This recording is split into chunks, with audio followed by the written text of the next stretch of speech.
Be ready. Start.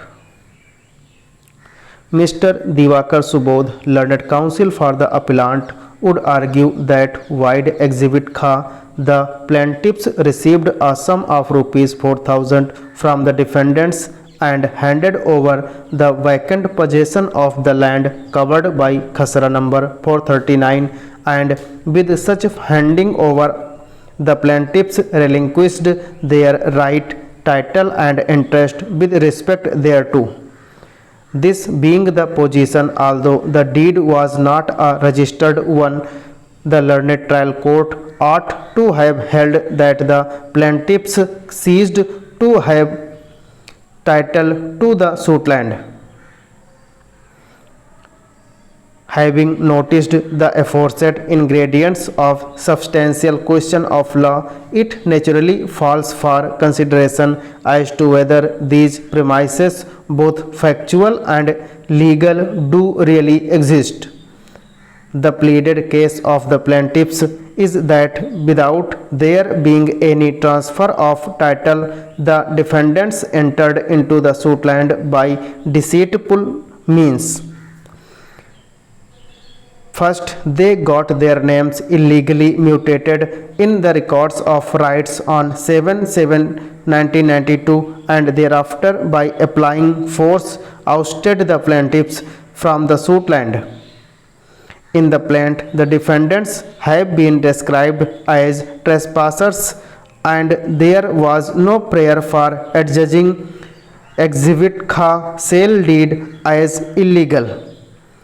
The learned trial court observed that as per the version of the plaintiff's witnesses, the defendants forced their entry into the suit land and that they did not have any right to adverse possession as well. With these findings, the learned trial court held that the defendants are mere trespasser over the land and the plaintiff's right over the land continued.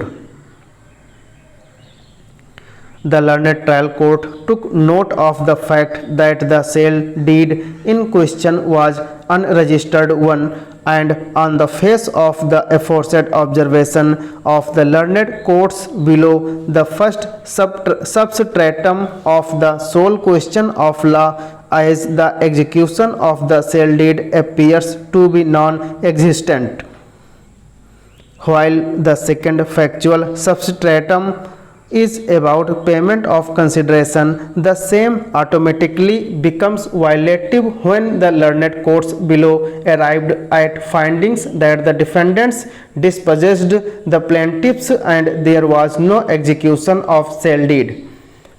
Even keeping the first factual aspects aside for the time being, the third element, construing substantial question of law, assumes importance.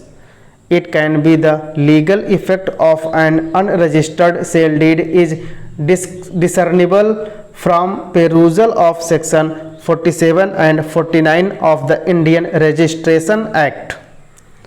Section 49 deals with consequence of non-registration of the sale deed, which is compulsorily registrable under section 17 of the Indian Registration Act.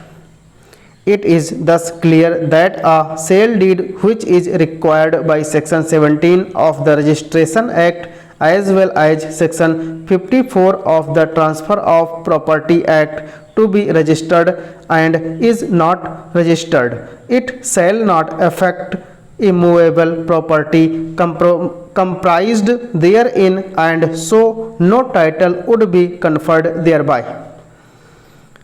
By proviso to the said section, use of such document for collateral purpose only has been recognized.